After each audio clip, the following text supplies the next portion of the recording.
Railway recruitment को लेकर बड़ी खबर इस वक्त आ रही है। रेल मंत्रालय ने एक एग्जाम कैलेंडर बनाया है और इस कैलेंडर के मुताबिक 4 बार साल में एग्जाम होंगे। अलग अलग कैटेगरी की भर्ती के लिए इसमें एग्जाम होंगे और नोटिफिकेशन भी इसमें आएगा। तो ये सारी जानकारी जो है इस वक्त आ रही है। जनवरी से मार्च के बीच परीक्षा ALP की होगी और 4 बार परीक्षाएं होंगी। तो ये एग्जाम कैलेंडर एक रिक्रूटमेंट की सुविधा के लिए और लोगों के लिए बनाया गया है। परिमल कुमार हमारे सहयोगी इस वक्त हमारे साथ जुड़ रहे हैं फोन लाइन पर। परिमल, ये काफी एक अहम फैसला है, काफी आसानी शायद रिक्रूटमेंट में इससे हो सकती है।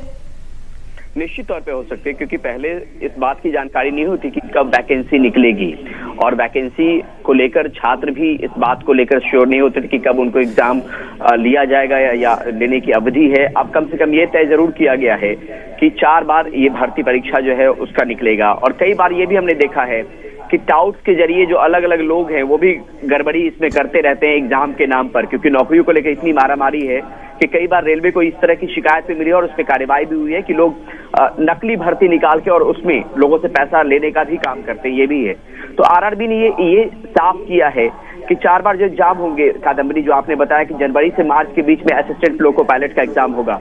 अप्रैल से जून तय किया गया है टेक्नीशियन के एग्जाम के लिए। जुलाई से सितंबर के बीच में जो NTPC non technical popular categories होती है, लेवल 2, 3, 4, 5, 6 जूनियर इंजीनियर का एग्जाम हो गया, पैरामेडिकल कैटेगरी हो गई। तो ये एग्जाम जुलाई से सितंबर के बीच में होंगे और अक्टूबर से दिसंबर के बीच में लेवल 1 या मिनिस्ट्रियल पोस्ट के लिए जो एग्जाम होता है वो कंडक्ट करेगी।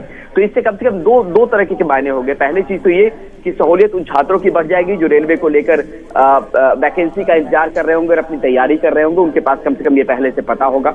अब ये देखना होगा कि कितने वक्त तक मेंटेन हो पाता है, लेकिन एक रणनीति जो तैयार की गई है, बनाई गई है, वो देखने में जरूर लग रही है कि उन अभ्यर्थियों के लिए बहुत फायदेमंद हो सकता है जो नौकरी तलाश रहे हों, रेलवे में संभावनाएं तलाश रहे हैं। बहुत शुक्रिया आपका परिमल इस पूरी जानकारी के लिए। तो भर्ती में आसानी होगी और लोगों को आसानी होगी जो परीक्षा के जरिए रेलवे में भर्ती होना चाहते हैं। मंत्री क्या कह रहे हैं इस पर, वो भी सुनते हैं।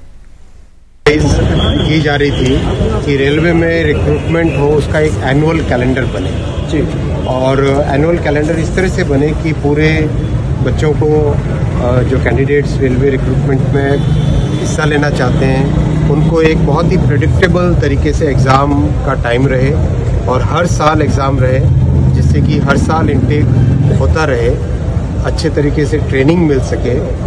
एक साथ जब लंपी खूब सारे लोगों को एक साथ लंपी 4-4, 5-5 साल के गैप में जब लिया जाता है तो ट्रेनिंग भी सफ़र करती है। इसी विचार के साथ, इसी प्रॉपर थिंकिंग के कारण एनुअल कैलेंडर बनाया गया रेलवे का, जो कि आज या सोमवार को रिलीज़ होगा। इसमें जितने भी कैटेगरीज हैं उन सब कैटेगरीज का एक प्रॉपर सिस्टमेटिक तरीके से एनुअली इनटेक रहेगा। साल में 4 बार एम्प्लॉयमेंट नोटिफिकेशन निकलेगा, हर कैटेगरी का अलग अलग रहेगा ताकि सभी को अवसर मिले। और जब एक साथ खूब गैप के साथ जब होता था रिक्रूटमेंट तो उसमें कई बच्चे एज का दिक्कत आ जाती थी, एज बार हो जाते थे। हर साल होने से एज बार की व्यवस्था, एज बार की प्रॉब्लम भी मिट जाएगी।